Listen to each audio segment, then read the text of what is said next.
പുള്ളി പലയിടത്തും കഥ പറയാൻ ചെന്നിട്ട് സമ്മതിച്ചിട്ടില്ലാന്ന്. പുള്ളി വിചാരിക്കുന്നത് അവരെടുക്കാത്തതാണ് ജാടയാണെന്ന്. അതല്ല, GST ഓഫീസറാന്നാണ് ആദ്യം വിളിക്കുന്നത്, പിന്നെ അടുപ്പിക്കും. അത് പറയണ്ടായിരുന്നു. അതെന്തിനാ പറഞ്ഞ? അത് പറഞ്ഞില്ലായിരുന്നു കാര്യം കുറച്ചുകൂടി എളുപ്പമായിരുന്നു.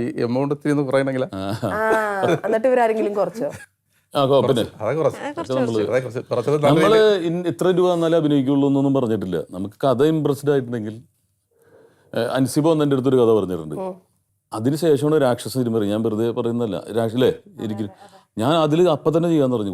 ഉഗ്രം പടം, ഉഗ്രം സെറ്റപ്പ്. പക്ഷേ പ്രൊഡ്യൂസർ അത്ര റെഡി ആവാത്തതുകൊണ്ട് പിന്നെ അതിന് ശേഷമാണ് ഈ രാക്ഷസന്റെ മോഡുള്ള ത്രില്ലേഴ്സ് ഇറങ്ങി തുടങ്ങിയത്.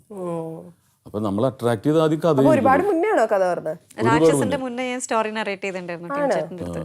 അപ്പൊ ആ സമയത്ത് ഡയറക്റ്റ് ചെയ്യാനുള്ള പരിപാടി ഉണ്ടായിരുന്നു. ഇനിയും ചെയ്യാം. അല്ല, ആക്ച്വലി ഒരു ഡയറക്ടോറിയൽ ഡെബ്യൂ ഉണ്ടായിരുന്നില്ലേ?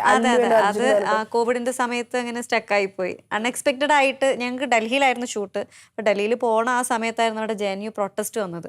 ഡൽഹിയിലായിരുന്നു ഫസ്റ്റ് ഷൂട്ട്. അത് സ്റ്റക്കായി പോയി. അപ്പം ഞങ്ങൾ വിചാരിച്ച് പ്രൊട്ടസ്റ്റ് കഴിഞ്ഞിട്ട് തുടങ്ങാമെന്ന്.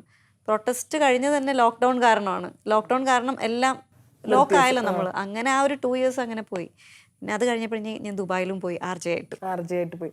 ഇപ്പോഴത്തെ ഒരു സ്റ്റേറ്റസ് എന്താ? അത് ഇനി ഇറക്കുന്നുണ്ടോ?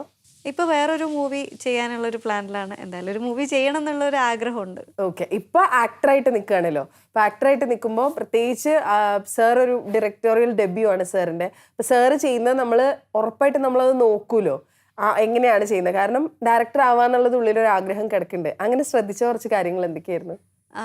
ഞാൻ ആ സമയത്ത് ഡയറക്ടർ ആവാൻ വേണ്ടിയിട്ട് ശ്രദ്ധിച്ചിട്ടില്ലായിരുന്നു. ഇപ്പം ഞാൻ അഭിനയിക്കുന്ന സമയത്ത് അദ്ദേഹം തിരുത്തി തരാറുണ്ട്.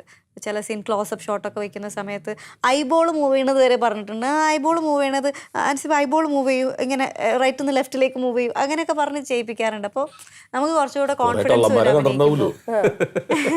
ശരിയാട്ടോ, ആ എക്സ്പീരിയൻസ്. അപ്പോൾ നമുക്ക് അഭിനയിക്കുമ്പോൾ കുറച്ചുകൂടെ കംഫർട്ട് ആവും, കോൺഫിഡൻസ് കൂടും. എന്നുവെച്ചാൽ നമുക്ക് ഒരാൾ പറഞ്ഞു തന്നിട്ട് ഇത് ഇങ്ങനെയാണ്, എൻ്റെ കഥാപാത്രം ഇതാണെന്ന് ഏറ്റവും കൂടുതൽ അറിയുന്നത് അതിൻ്റെ സംവിധായകനാണ്.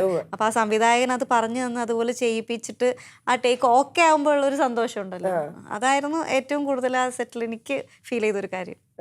R you in the culprit mode? അങ്ങനെയാണോ? ഇതൊരു ത്രില്ലർ മൂവിയാണെന്ന് അറിയാം. ഒരു നെഗറ്റീവ് മോഡിലാണോ അതോ? അത് പറയാൻ പറ്റത്തില്ല. അതൊന്നും പറയാൻ പറ്റില്ല. ഇല്ല, ഒന്നും ഒരു IT പ്രൊഫഷണലാണ്, അല്ലാതെ വേറെ ഒന്നും പറയാൻ. ത്രില്ലർ മൂവീസിന്റെ ഒരു പ്രശ്നമാണ്, നമുക്ക് വേറെ ഒന്നും വിട്ടു പറയാൻ പറ്റൂല.